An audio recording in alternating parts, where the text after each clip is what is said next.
आज आम्ही आमदार संग्रामभाई जगताप यांच्या मार्गदर्शनाखाली प्रेरणा प्रतिष्ठानच्या वतीने या ठिकाणी SP साहेबांना निवेदन दिलेलं आहे की शहरातून वारंवार सांगूनही या ठिकाणी जड वाहतूक केली जाते। त्या जड वाहतुकीवरती कुठलाही प्रशासनाचा आळा नाही आहे, एकदम बेशिस्त अशी जड वाहतूक आहे।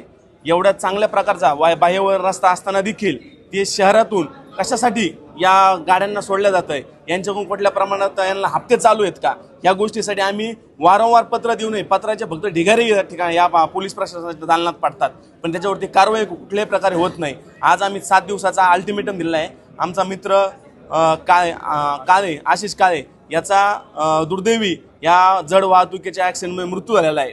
त्याला न्याय मिळावा। जे कोणी कारणीभूत असतील कुठल्याही प्रकारे त्या उड्डाण पुलावरती शहराच्या त्या दोन्ही भागाने ज्या ठिकाणी चढतो कुठंच CCTVचं त्या ठिकाणी ॲक्सेस नाही आहे। म्हणजे पूर्ण प्रकारे हे NHI असेल SP ऑफिस असेल ह्या प्रशासन पूर्णपणे झोपलेलं आहे। यांना कुठल्याही प्रकारे फक्त हप्ते घेण्यात आणि काही घेण्यातच हे गुंग आहेत का हे देखील बघणं गरजेचं आहे। आम्ही सर्व तरुण वर्ग हे प्रेरणा प्रतिष्ठानच्या माध्यमातून या ठिकाणी SP साहेबांना निवेदन दिलं आहे। 7 दिवसाचा अल्टिमेटम दिला आहे। जर 7 दिवसात यांनी त्याच्यावरती कडक कारवाई केली नाही तर आमदार संग्रामभाई जगताप यांच्या नेतृत्वाखाली पूर्ण शहरामध्ये रस्त्याला चक्का जाम करून आम्ही या ठिकाणी आंदोलन करणार आहोत।